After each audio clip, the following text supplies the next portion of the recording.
for the markets. And I think it's a potentially, one that's going to be a growing risk. I think that, the pandemic issues alone or the issues going on with the oil market alone would be, enough for the markets to handle. And then you're adding on the geopolitical tensions with, one of the biggest other economies out there in the world. I think it certainly adds a lot of risk here to the markets, which have had this nice run. I think that, does that impact the underlying fundamentals on a near-term basis? Probably not, but I do think that it has the potential to derail some of the risk appetite you see in the markets recently.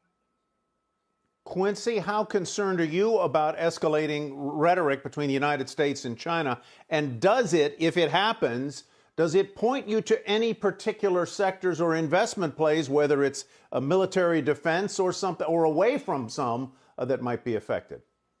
Well, yeah, no, I think it's going to intensify, and I think you're going to see it on both sides of the aisle.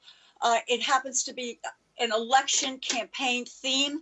It is not going away, and we always forget that when you continue the rhetoric, you up the rhetoric, there's the other side as well. So, I like the defense names. Take a look at them today. Take a look at Lockheed Martin. Take a look at Mercury Systems, for example. They're doing well. They do well despite the fact that there have been issues for them because of the virus. But overall, an intensification will lead investors to adding to the defense names. Also, gold. Gold is down today. The dollar is up. But the fact of the matter is gold has many narratives. And one of them is if there are problems, if there is an escalation, look at Hong Kong. We haven't even touched on Taiwan. You're going to see investors take a position in gold, regardless of where the U.S. dollar moves, because the dollar is going to move higher as well. Dan, one of the things you said in your note caught my eye. I know that you're heartened, as many of us are, that the market has rebounded and it is where it is today compared with where it was in middle and late March. However, you say this rally does not have the hallmarks of the beginning of a fresh bull market, which suggests it's a rally within a bear market. What are the hallmarks that would tell you it's a bull market, and why does this rally not have them?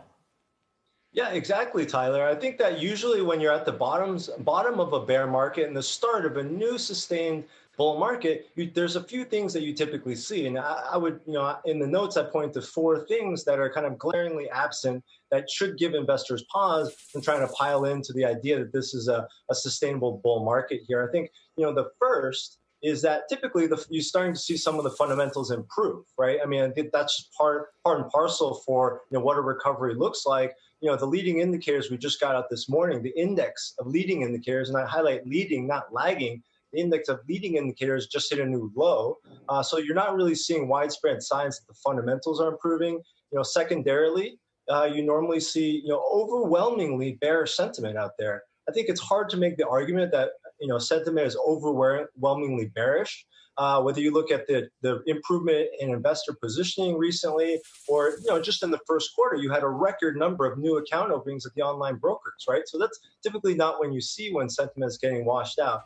Third, usually the market gets cheap. I mean, that's part of what happens in a bear market is the market gets cheap. Well, it's hard to find a valuation metric that the market actually looks cheap on today, despite the sell-off that we've seen.